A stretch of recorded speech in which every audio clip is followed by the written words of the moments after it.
ദമ്പതികൾ പങ്കെടുത്ത ഒരു പരിപാടിക്കിടയിൽ വെച്ച് അവതാരകൻ ഒരു സ്ത്രീയോട് ചോദിച്ചു, നിങ്ങളുടെ ഭർത്താവ് നിങ്ങളെ സന്തോഷവതിയായിട്ടാണോ വച്ചിരിക്കുന്നത്? നിങ്ങൾ സന്തുഷ്ടയാണോ? വർഷങ്ങൾ നീണ്ട വൈവാഹിക ജീവിതത്തിൽ ഒരു പരാതിയും പറഞ്ഞില്ലാത്ത ഭാര്യ ഉറപ്പായും പറയാനിടയുള്ള ഉത്തരം പ്രതീക്ഷിച്ചിരുന്ന ഭർത്താവിനെ ഞെട്ടിച്ചുകൊണ്ട് അവർ പറഞ്ഞത് ഇങ്ങനെയാണ്: എൻ്റെ ഭർത്താവ് എന്നെ സന്തോഷവതിയാക്കിയിട്ടില്ല. അന്തം വിട്ട് നിന്ന ഭർത്താവിനെ നോക്കി ഒന്ന് മന്ദഹസിച്ച ശേഷം അവർ പറഞ്ഞത് വളരെ രസകരമായ കാര്യങ്ങളാണ്.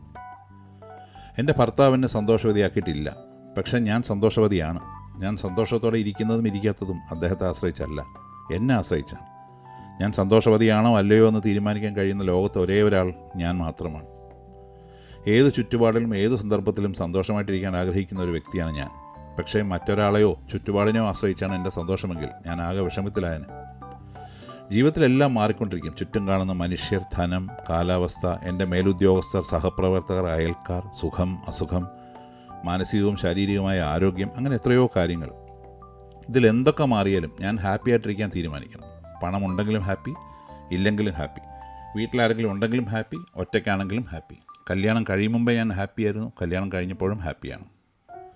ഞാൻ ജീവിതത്തെ സ്നേഹിക്കുന്നതും എപ്പോഴും സന്തോഷമായിട്ടിരിക്കുന്നതും എൻ്റെ ജീവിതം മറ്റുള്ളവരേക്കാൾ നല്ലതായതുകൊണ്ടോ സുഖമായതുകൊണ്ടോ അല്ല, മറിച്ച് ഒരു വ്യക്തി എന്ന നിലയിൽ സന്തോഷമായിട്ടിരിക്കണമെന്ന് ഞാൻ തീരുമാനിച്ചതുകൊണ്ടാണ്. എൻ്റെ സന്തോഷത്തിന് ഞാൻ തന്നെയാണ് ഉത്തരവാദി. എന്നെ സന്തോഷിപ്പിക്കുക എന്ന ഉത്തരവാദിത്വം ഞാൻ എൻ്റെ ഭർത്താവിൽ നിന്നും മറ്റുള്ളവരിൽ നിന്നും മാറ്റുമ്പോൾ എന്നെ തോളിൽ ചുമക്കേണ്ട ബാധ്യതയിൽ നിന്നും കൂടി ഞാൻ അവരെ മുക്തമാക്കുകയാണ്. അത് പലരുടെയും ജീവിതം സുഗമമാക്കുകയാണ്. സത്യം പറഞ്ഞാൽ സന്തുഷ്ടമായൊരു ദാമ്പത്യ ജീവിതം എനിക്ക് കിട്ടിയത് തന്നെ അങ്ങനെയാണ്. എത്ര നല്ല കാര്യമാണല്ലേ അവർ പറഞ്ഞത്. നിങ്ങളെ സന്തോഷിപ്പിക്കേണ്ട ചുമതല മറ്റാർക്കും കൊടുക്കാതിരിക്കുക. കാലാവസ്ഥ ചൂടാണോ? സാരമില്ലെന്നേ, സന്തോഷമായിട്ടിരിക്കൂ. നല്ല സുഖം തോന്നുന്നില്ലേ? സാരമില്ല, അത് മാറും, സന്തോഷമായിട്ടിരിക്കൂ. പണമില്ലേ? സന്തോഷം കൈവിടരുത്. നിങ്ങൾ ആരെങ്കിലും വേദനിപ്പിച്ചോ? സന്തോഷം കൈമോശം വരാതെ നോക്കൂ.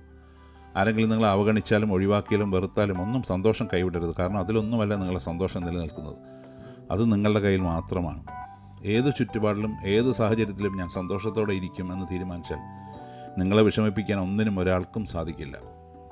As the proverb goes, never give the key of your happiness to someone else.